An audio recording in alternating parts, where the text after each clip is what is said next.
بسم اللہ الرحمن الرحیم۔ السلام علیکم ناظرین، آج کی اس ویڈیو میں ہم جانیں گے کہ پیغمبر بکریاں کیوں چرایا کرتے تھے۔ بچپن میں آپ صلی اللہ علیہ وآلہ وسلم نے بھی بکریاں چرائیں۔ آپ مکہ کے لوگوں کی بکریاں چرایا کرتے تھے۔ معاوضے کے طور پر آپ کو ایک سکہ دیا جاتا تھا۔ آپ فرماتے ہیں، اللہ تعالیٰ نے جتنے نبی بھیجے ان سب نے بکریاں چرانے کا کام کیا۔ میں مکہ والوں کی بکریاں قراریت یعنی سکہ کے بدلے چرایا کرتا تھا۔ مکہ والوں کی بکریوں کے ساتھ آپ اپنے گھر والوں اور رشتہ داروں کی بکریاں بھی چرایا کرتے تھے۔ پیغمبروں نے بکریاں کیوں چرائیں، اس کی وضاحت یوں بیان کی جاتی ہے۔ اس کام میں اللہ تعالیٰ کی زبردست حکمت ہے۔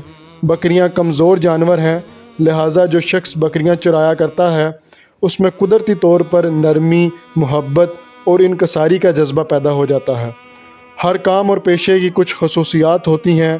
مثلاً قصاب کے دل میں سختی ہوتی ہے، لوہار جفا کش ہوتا ہے، مالی نازک طبع ہوتا ہے۔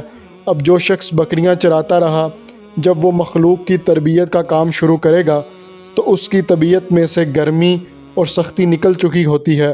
مخلوق کی تربیت کے لیے وہ بہت نرم مزاج ہو چکا ہوتا ہے اور تبلیغ کے کام میں نرم مزاجی کی بہت ضرورت ہوتی ہے۔ یہی وجہ ہے کہ کم و بیش تمام پیغمبروں نے بکریاں چرانے کا کام کیا۔